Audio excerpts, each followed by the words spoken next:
आज हमारे पास है MG की क्रॉसओवर यूटिलिटी व्हीकल। जैसे कि आप सभी लोग जानते हो, विंस्टर के बारे में आपको हर एक वीडियो में बताया गया है कि टॉप एंड वेरिएंट में क्या क्या चीज़ें आपको मिलती है, लेकिन किसी ने आपको ये नहीं बताया कि बेसिक वेरिएंट से क्या क्या चीज़ें आपको मिलने वाली है। वैल्यू फॉर मनी ये प्रोडक्ट होने वाला है। अगर आप भी MG की विंस्टर लेना चाहते हो तो ये वीडियो आपके लिए है। तो चलिए जानते हैं फ्रंट फेस से बेसिक वेरिएंट से क्या क्या चीज़ें हमें मिलने वाली है। सबसे पहले अगर आप फ्रंट फेस देखोगे तो यहाँ पर आपको सारी ही चीज़ें देखने के लिए मिलती हैं। सबसे पहले आप देखो टर्न इंडिकेटर्स जो आपके सामने है बहुत ही ब्राइट है। साथ ही में जो DRL है, इससे जो गाड़ी का जो लुक है काफ़ी इनहेंस आपको लग रहा है। अगर आप थोड़ा सा नीचे आओगे अंडर नहीं, अगर आप देखोगे तो यहाँ पर भी आपको प्रोजेक्टर हेडलैम्प्स यहाँ पर कंपनी ऑफर करती है, जिसका कलर जो है वो व्हाइट कलर का आपको मिल जाता है। अगर आप इस साइड देखोगे तो यहाँ पर आपको ग्लॉसी ब्लैक एक ग्रिल मिल जाती है, जिससे लुक गाड़ी का बहुत ही ब्यूटीफुल आ रहा है।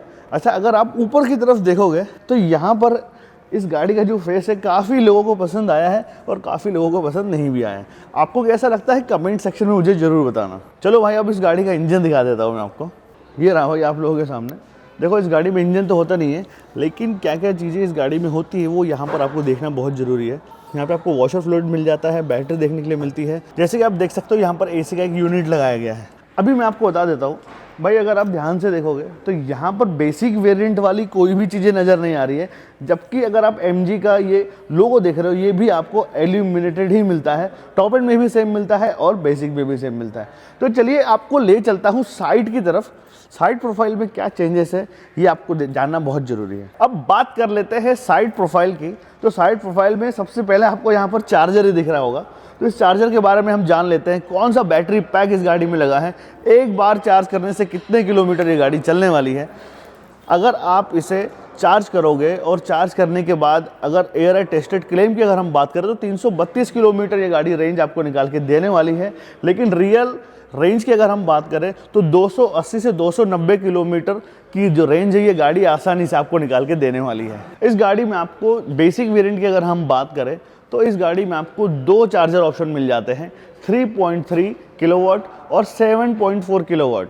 3.3 किलोवाट से अगर आप चार्ज करोगे तो 11 घंटे में ये गाड़ी आपकी चार्ज हो जाएगी। अगर आप 7.4 से करते हो तो 5 घंटे में आपकी गाड़ी आसानी से चार्ज होने वाली है। अगर हम बात करें टायर साइज़ की तो टॉप एंड वेरिएंट में अगर हम बात करें तो वहाँ पर आपको 18 इंचेस के अलॉय व्हील मिल जाते हैं। लेकिन यहाँ पर बेसिक वेरिएंट की अगर हम बात करें तो यहाँ पर आपको व्हील कैप मिल जाते हैं। और टायर साइज़ की अगर हम बात करें तो 17 इंचेस की टायर प्रोफाइल आपको यहाँ पर मिल जाते हैं और अपोलो के टायर कंपनी आपको ऑफर करती है। अगर हम बात करें इस गाड़ी के ग्राउंड क्लियरेंस की तो 186 mm का ग्राउंड क्लियरेंस आपको दिया गया है, जो कि इंडियन रोड के हिसाब से ठीक है। और इसकी अगर हम बात करें तो यहाँ पर आपको टर्न ऑन इंडिकेटर मिल जाता है। देखो, बेसिक वेरिएंट होने के बाद भी आपको फ्लश टाइप डोर हैंडल्स मिल जाते हैं। तो प्रीमियमनेस की यहाँ पर कोई भी कमी आपको देखने के लिए नहीं मिलती है। अगर इस साइड में रनिंग बोर्ड देखोगे तो ब्लैक कलर का आपको मिल जाता है। अब चलते हैं रियर प्रोफाइल में और आपको दिखाते हैं कि भाई रियर साइड में क्या चेंजेस किए गए हैं। सबसे पहले अगर आप देखोगे तो यहाँ पर आपको कनेक्टेड LED टेल लाइट मिल जाती है, जो कि लो लाइट में बहुत ही ज़्यादा ब्यूटीफुल लगती है। यहाँ पर बीच में आपको लोगो मिल जाता है, यहाँ पर आपको विजिटर की बैजिंग दी गई है।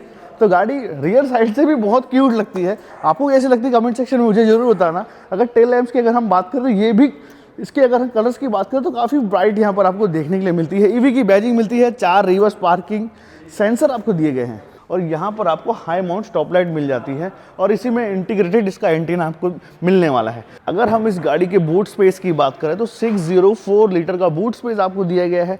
यहाँ पर आपको आपकी गाड़ी का चार्जर दिया गया है। यहाँ पर आपको MG की एक ट्रे मिल जाती है। चलो इसके नीचे देखते हैं भाई नीचे क्या मिलता है। तो चलो भाई इसके नीचे भी देखा जाए क्या मिलता है। तो यहाँ पर कोई भी स्पेयर व्हील आपको नहीं मिलता है, ठीक है। तो स्पेयर व्हील आपको नहीं मिलता है, ये बात कंफर्म है। ना ही टॉप एंड में मिलता है, ना ही बेसिक में मिलता है। अब इसको बंद करने के लिए आपको यहाँ पर बंद करना पड़ेगा इस तरीके से। यहाँ पर आपको जो लाइट्स है वो यहाँ पर वाइट कलर की दी गई है। इस गाड़ी की बैटरी की अगर हम बात करें तो इस सेगमेंट में, इस प्राइस रेंज में MG का कोई भी कंपटीशन नहीं है, क्योंकि भाई ये गाड़ी अब आपको गाड़ी की बैटरी की वारंटी देती है 15 ईयर्स की, यानी गाड़ी की RTO के हिसाब से लाइफ टाइम वारंटी आपको अब इस गाड़ी में मिल जाती है। तो यहाँ पर टोटल 5 बैटरीज आपकी गाड़ी में इंस्टॉल की जाती है। एक बैटरी में 12 सेल आपको दिए गए हैं, यानी टोटल 120 सेल आपको इस गाड़ी की बैटरी में दिए गए हैं। इन केस अगर एक या दो सेल कभी ख़राब भी हो जाता है तो कंपनी आपको फ्री ऑफ कॉस्ट वो सेल चेंज करके देती है, उसका कोई भी चार्ज आपको देना नहीं पड़ता है। तो ये सर्विस और ये ऑफर आपको कोई भी नहीं दे रहा है सिवाय MG के। तो भाई ये रही गाड़ी की चाबी, आप देख सकते हो। और भाई इसमें जो बटन्स है वो आपको लॉक, अनलॉक और बूट ओपन करने का बटन दिया गया है। कोई फ्लिप की नहीं है, डायरेक्ट आप इस गाड़ी में एंट्री कर सकते हो। और भाई कोई भी पुश स्टार्ट स्टॉप बटन नहीं है, ना ही कोई चाबी घुमाने के लिए बटन है। आपको बस गाड़ी के अंदर जाना है और आप दो बार ब्रेक को प्रेस करते हो तो गाड़ी ऑटोमेटिकली ऑन हो जाती है। जैसे ही गाड़ी को लॉक करोगे तो गाड़ी ऑटोमेटिक बंद हो जाती है। तो चलिए गाड़ी के अंदर ले चलता हूँ आपको। इन और आउट होने में तो कोई दिक्कत मुझे नहीं लग रही है। अच्छा, यहाँ पर डोर्स में भी काफ़ी सारे अच्छे फीचर्स आपको दिए गए हैं। बेसिक वेरिएंट होने के बावजूद भी 4 पावर विंडो मिल जाता है, लॉक अनलॉक का बटन आपको दिया गया है और यहाँ पर गोल्ड असेंट का यूज़ किया गया है। ये देखो, यहाँ से आप अपना डोर ओपन कर सकते हो। यहाँ पर आपको बिल्कुल ब्लैक कलर का पार्ट मिलता है। यहाँ पर आपको डोर्स में स्पीकर की जो लोकेशन है वो यहाँ पर दी गई है। सबसे पहले अगर आप यहाँ पर देखोगे राइट साइड में, तो यहाँ पर आपको इलेक्ट्रॉनिक पार्किंग ब्रेक दिए गए हैं। यहाँ पर इस लीवर से आप अपना बोनट ओपन कर सकते हो। यहाँ पर एक्सीलेटर और ब्रेक दिया गया है। मतलब इस गाड़ी में जो डमी पैडल है, क्लच पैडल, जो डमी पैडल होता है वो यहाँ पर आपको दिया गया है पैर रखने के लिए। मतलब पूरी गाड़ी जो चलानी है आपको इस पैर से चलानी है, ठीक है। ये ब्रेक और ये एक्सीलेटर। तो भाई बेसिक वेरिएंट में सबसे पहले अगर आप स्क्रीन देख रहे हो, ये स्क्रीन जो है वो आपको छोटी मिलती है, यानी 10.1 इंचेस के आसपास आपको ये स्क्रीन दी गई है। और यहाँ पर अगर इंस्ट्रूमेंट क्लस्टर की अगर हम बात करें तो यहाँ पर 8.8 इंचेस का सेम एज इट इज़ जो टॉप एंड में आपको मिलता है वो सेम आपको इसमें मिलता है। तो बस ये जो चेंज है वो मैंने आपको बता दिया। अगर यहाँ पे देखोगे तो गोल्ड असेंट का यूज़ किया गया है। यहाँ पर AC वेंट्स आपको दिए गए हैं। और भाई और सबसे अच्छी चीज़ क्या है कि भाई थैंक गॉड यहाँ पर बटन आपको दिए गए हैं। बाकी कोई भी बटन्स आपको नहीं मिलते हैं। ये जो बटन्स है, ये बटन्स के थ्रू आप अपने AC को कंट्रोल कर सकते हो। तो सबसे पहले जान लेते हैं मेन बातचीत जो है वो आपको इस स्क्रीन में दी गई है, यानी कि इंफोटेनमेंट स्क्रीन में। तो सबसे पहले फीचर जान लेते हैं भाई फटाफट से। ये आप देख सकते हो एप्पल कारप्ले और एंड्रॉइड ऑटो जैसे खास फीचर आपको यहाँ पर मिल जाते हैं। और ये जो बटन आप देख रहे हो ना भाई, इस बटन से आप अपने ORVMs को सेट कर सकते हो। अब देखो राइट वाला करना है या लेफ्ट वाला करना है। चलो लेफ्ट वाला करके दिखाता हूँ। तो जैसे ही लेफ्ट वाले को मैं सिलेक्ट करता हूँ तो भाई लेफ्ट वाला ORVM देखो एडजस्ट हो रहा है, वो भी ये बटन दबा के। जैसे ही ये लेफ्ट वाला बटन मैं दबा रहा हूँ, इस बटन से ही जो बाहर का जो ORVM है उसको ऊपर और नीचे बाहर की तरफ मैं आसानी से कर पा रहा हूँ।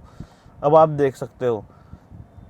तो भाई ज़रूरी नहीं है कि ये बटन आप यहाँ पर सेट करो। इस बटन को आप अपने कंफर्ट के अकॉर्डिंग कुछ भी आप इसे सेट कर सकते हो। मतलब ये जो बटन है आप इसे ऑलराउंडर तरीके से भी यूज़ कर सकते हो।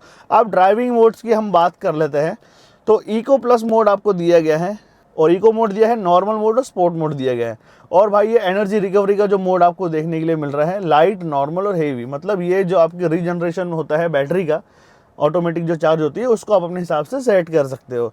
अब चलते हैं भाई मेन्यू की तरफ। अब देखो भाई radio, Bluetooth setting, folder, media और यहाँ पर AC के कंट्रोल्स और व्हीकल सेटिंग। तो हम चलते हैं भाई व्हीकल सेटिंग्स पे। अब व्हीकल सेटिंग में आप देख सकते हो गाड़ी के हेडलैम्प्स भी अगर आपको ऑन करने हैं तो वो भाई इस साइड से ही आप कर सकते हो। DRLs ऑन ऑफ कर सकते हो। इलेक्ट्रॉनिक स्टेबिलिटी कंट्रोल यहाँ पर आप कंट्रोल कर सकते हो इसे। और भाई कंफर्ट पार्किंग कर सकते हो। ऑटो होल्ड भी फीचर आपको इस गाड़ी में दिए गए हैं, ठीक है। Eco mode, normal mode, sports mode, जो भी मोड आपको सेट करना है वहाँ से कर सकते हो। ये हेडलैम्प्स के सारे फीचर्स है। फॉलो मी होम फीचर आप यूज़ कर सकते हो, जो कि बहुत ही अच्छा फीचर माना गया है। पार्किंग के टाइम पे आप इसे यूज़ कर सकते हो। देखो आप हेडलाइट जो सेटिंग्स है वो आपको यहाँ पर आप सेट कर सकते हो, लो बीम, हाई बीम। और ये पोजिशनल लैम्प का एक फीचर मिलता है जो कि आपको MG की सभी गाड़ी में मिलता है। अब आप देख सकते हो भाई चाइल्ड लॉक, विंडो के कंट्रोल, ऑटो वाइपर के कंट्रोल, कितनी स्पीड चाहिए, सारी ही चीज़ें आपको भाई स्क्रीन में मिल जाती है। इन केस ये स्क्रीन टूट जाती है, फूट जाती है या भाई कोई ग्लिच हो जाता है, स्क्रीन काम करना बंद कर देती है, तो ये गाड़ी स्टक हो सकती है। मुझे ऐसा लगता है। भाई आपकी क्या राय कमेंट सेक्शन में मुझे ज़रूर बताना। और यहाँ से आप ट्रिप सेट भी कर सकते हो, टायर प्रेशर भी आप यहाँ से चेक कर सकते हो। तो ये चीज़ काफ़ी अच्छा है। और यहाँ पर आप देख सकते हो भाई मेंटेनेंस जो है वो वाइपर की भी आप यहाँ से देख सकते हो। तो चलिए भाई आपको बता देता हूँ टॉप एंड और इस बेस वेरिएंट में क्या क्या चीज़ों का फ़र्क है। सबसे पहले मैं बता देता हूँ भाई, आपको जो स्क्रीन है वो यहाँ पर आपको 10.1 इंचेस की मिलती है और भाई आपको मून रूफ नहीं मिलता है। थर्ड चीज़, आपको यहाँ पर 17 इंचेस के स्टील रिम मिलते हैं। फोर्थ चीज़ जो है भाई, इस गाड़ी में आपको वेंटिलेट सीट्स नहीं मिलती है, फैब्रिक की सीट मिलती है। और यहाँ पर कोई भी वैनिटी मिरर आपको देखने के लिए नहीं मिलता है। अच्छा, एक चीज़ जो है भाई इस गाड़ी में, यहाँ पर जो इसका जो डैशबोर्ड है ना, ये बहुत ही बड़ा साइज का बनाया गया है। भाई 5 साल का बच्चा आराम से लेट के यहाँ पर जा सकता है, लेकिन भाई आप लेटाना मत किसी छोटे बच्चे को। मतलब अच्छा खासा स्पेस है, नया फैंसी डिज़ाइन, इंटीरियर इस तरीके से डिज़ाइन किया है। ग्लव बॉक्स की अगर हम बात करें तो ये भी अच्छा खासा स्पेस आपको यहाँ पर देता है। और भाई यहाँ पर अगर आप देखोगे तो वायरलेस चार्जिंग पैड भी आपको दिया गया है। तो भाई फ्रंट में भी आपको 3 कप होल्डर मिल जाते हैं। फ्रंट में डैशबोर्ड पे भी एक कप होल्डर, लेफ्ट साइड और राइट साइड एक कप होल्डर मिलता है। टोटल 5 कप होल्डर्स आपको दिए गए हैं। आर्मरेस्ट के अंदर भी अच्छी खासी स्पेस आपको यहाँ पर देखने के लिए मिलती है। और भाई साथ ही में टाइप सी पोर्ट और यूएसबी पोर्ट भी आपको यहाँ पर मिल जाता है। और भाई नीचे भी आपको अच्छी खासी स्पेस दी गई है। तो भाई स्पेस के मामले में इस गाड़ी में कोई भी कमी नहीं है। यहाँ पर आपको केबिन लाइट मिल जाती है जो कि वाइट कलर की आपको देखने के लिए मिल रही है। जो विंडो ग्लास एरिया है, ये ग्लास एरिया भी काफ़ी वाइड रखा गया है, मतलब काफ़ी चौड़ा रखा गया है। तो काफ़ी एयरी फील हो रहा है, मतलब बहुत ज़्यादा ऐसा महसूस नहीं हो रहा है कि क्लस्ट्रोफोबिक जो महसूस होता है वो आपको इस गाड़ी में नहीं होने वाला है। तो यहाँ पर स्टीयरिंग व्हील के लेफ्ट साइड में आपको ये फीचर दिया गया है, मतलब ये जो ट्रांसमिशन है वो आप यहाँ से बैठ के आप कंट्रोल कर पाओगे। इस गाड़ी में टोटल आपको 4 स्पीकर्स मिल जाते हैं और सामने फ्रंट साइड में 2 ट्विटर भी मिल जाते हैं। भाई जो स्टीयरिंग व्हील की अगर हम बात करें तो लेफ्ट साइड में क्रूज कंट्रोल्स के बटन्स आपको दिए गए हैं और इसी कंट्रोल से आप इस गाड़ी का जो इंफोटेनमेंट स्क्रीन है और इस गाड़ी के जो फीचर्स है उन्हें कंट्रोल कर सकते हो। राइट साइड में म्यूजिक और वॉइस कमांड के फीचर आपको मिल जाते हैं और भाई मल्टीपल यूज़ आप इन बटनों का कर भी सकते हो। अगर हम बात करें स्टीयरिंग व्हील की तो यहाँ पर फ्लैट बॉटम स्टीयरिंग व्हील आपको दिया गया है। और यहाँ पर जो कंट्रोल्स की अगर हम बात करें तो राइट साइड में आपको टेलीफोनिक कंट्रोल्स, वॉइस कमांड के फीचर्स, लेफ्ट साइड में आपको क्रूज कंट्रोल और भाई इंफोटेनमेंट स्क्रीन के सारे ही कंट्रोल यहाँ पर आप देख सकते हो। और भाई इन सारे बटनों का जो यूज़ है आप मल्टीपर्पज़ के हिसाब से अपने कंफर्ट के अकॉर्डिंग सेट कर सकते हो। स्टीयरिंग व्हील की अगर हम बात करें तो यहाँ पर कोई भी लेदर रैप आपको देखने के लिए नहीं मिलता है, लेकिन आप चाहो तो भाई अपने कंपनी से आप इसे लगवा सकते हो। MG का एक आई स्मार्ट ऐप आता है जिस ऐप के थ्रू आप इस गाड़ी को कंट्रोल कर सकते हो, ट्रैक कर सकते हो, एक रेंज सेट कर सकते हो। अगर आपके रेंज से अगर गाड़ी जाती है बाहर तो आपको एक नोटिफिकेशन आ जाता है। और साथ ही में अगर आप अपनी गाड़ी की चाबी कहीं पर रख के भूल जाते हो या फ्लाइट से उतरते समय ऊपर भूल गए हो तो आप अपने फ़ोन से एक्सेस ले सकते हो और इस गाड़ी को आसानी से चला सकते हो। कैसा लगा आपको ये फीचर कमेंट सेक्शन में मुझे ज़रूर बताना। अब चलते हैं रियर साइड में। क्या 6 फीट के आदमी को पीछे बैठने में कोई तकलीफ होगी या नहीं होगी, क्या क्या फीचर्स मुझे मिलेंगे बेसिक वेरिएंट में रियर साइड में, तो आइए जानते हैं। रियर साइड के डोर की अगर हम बात करें तो यहाँ पर गोल्ड असेंट का यूज़ किया गया है। यहाँ पर आप इसे अपना डोर ओपन कर सकते हो। यहाँ पर कंट्रोल्स दिए गए हैं आपके विंडोज़ के। यहाँ पर आपको एक ट्विटर मिलता है और यहाँ पर आपको स्पीकर की लोकेशन दी गई है। चारों ही डोर्स पे आपको स्पीकर मिलते हैं जैसे कि मैंने आपको बताया। हेडरूम भी डिसेंट मिल जाता है। फ्रंट की जो सीट है, ड्राइविंग सीट है, वो मैंने अपने कंफर्ट के अकॉर्डिंग सेट कर दी थी 6 फीट के आदमी के हिसाब से। फिर भी अगर आप देखोगे तो नी रूम बहुत ही डिसेंट मिल रहा है मुझे। अगर आप देखोगे भाई अंडर थाई सपोर्ट, तो अंडर थाई सपोर्ट थोड़ा कम लगता है भाई 6 फीट वाले आदमी। अगर आपकी हाइट 5.8 इंचेस है तो आसानी से आपको अंडर थाई सपोर्ट बेहतरीन मिलने वाला है। भाई इस सीट में 135 डिग्री का एंगल मिलता है, रिक्लाइन एंगल। तो आप देख सकते हो भाई आसानी से बिल्कुल फोल्ड कर सकता हूँ। और जो दोनों सीट्स है ये 40-60 स्प्लिट है, मतलब आप अपना बूट स्पेस भी बढ़ा सकते हो। तो ये चीज़ काफ़ी बढ़िया है। लेकिन रियर साइड में कोई भी यहाँ पर आर्मरेस्ट मुझे नहीं दिया गया है। रियर साइड में क्या क्या सुविधाएं हमें पीछे मिलने वाली है, रिक्लाइन एंगल के बारे में तो हमने जान लिया, लेकिन AC वेरिएंट भी आपको यहाँ पर मिल जाता है। और भाई आपको यहाँ पर गोल्ड असेंट का भी यूज़ किया गया है, ये चीज़ काफ़ी अच्छा है। तो यहाँ पर टाइप सी पोर्ट भी दिया गया है, यहाँ पर चार्ज लगा के आप अपना फ़ोन यहाँ पर आसानी से रख भी पाओगे। अच्छा, एक चीज़ बहुत ही बेटर है यहाँ पे, इस सीट से यहाँ पर मैं आ गया लेकिन बीच में कोई भी हमें यहाँ पर हम्प देखने के लिए नहीं मिला। ये जो सरफेस है बिल्कुल ही प्लेन है, तो भाई ये चीज़ भी बहुत ही अच्छी है। और इस सीट को मैं रिक्लाइन करके देखता हूँ तो भाई ये सीट भी काफ़ी अच्छी रिक्लाइन हो जाती है। अपना आसानी से लेट जाओ भाई, कोई दिक्कत नहीं है। 100-200 किलोमीटर का जो सफ़र है आप आसानी से पीछे बैठ के कर पाओगे। तो पीछे बहुत ही अच्छा स्पेस आपको इस गाड़ी में मिल जाता है। सीट बेल्ट भी आप देख सकते हो, सीट बेल्ट का भी मुझे यहाँ पर प्रोविज़न मिल जाता है। तो ये चीज़ बहुत ही अच्छी है। सेफ्टी के 80 फीचर आपको इस गाड़ी में मिल जाते हैं, जो कि बहुत ही खास और बहुत ही अच्छी फीचर है। रियर साइड में कैबिन लाइट आपको नहीं मिलती है, जो कि सिर्फ फ्रंट साइड में मिलती है। भाई अभी जो आपने ये मॉडल देखा ना, इस मॉडल का नाम है एक्साइड मॉडल, जो कि सबसे बेसिक वेरिएंट होने वाला है। अब इस गाड़ी को खरीदने के लिए आपको टोटल 2 ऑप्शन मिलते हैं। आप चाहो तो इसे बैटरी के साथ भी खरीद सकते हो, आप चाहो तो इस गाड़ी की बैटरी को रेंट भी कर सकते हो। और हम बात करें इस गाड़ी की बेसिक प्राइसिंग की, तो भाई ये गाड़ी आपको पड़ेगी ऑन रोड, अगर हम बात करें तो ये 15 लाख या 16 लाख रुपए के बीच में ये गाड़ी आपको पड़ जाएगी बेसिक वेरिएंट। और रेंज के मैंने आपको बताया था कि 280-290 किलोमीटर रियल रेंज आपको ये गाड़ी निकाल के देने वाली है। और भाई ये गाड़ी सबसे ज़्यादा डिमांडिंग है, क्योंकि ये गाड़ी अभी भी अगर आप शोरूम में लेने जाओगे तो ये गाड़ी आपको वेटिंग में मिलने वाली है। इतनी इस गाड़ी की डिमांड हो गई है, क्योंकि भाई ये वैल्यू फॉर मनी प्रोडक्ट है। तो कैसी लगी आपको MG की crossover utility vehicle, comment section में मुझे जरूर बताना। अगर आप भी किसी गाड़ी के ऊपर वीडियो चाहते हो तो कमेंट सेक्शन में मुझे बता सकते हो। मिलते हैं दोस्तों नेक्स्ट वीडियो में। नमस्कार, जय हिंद।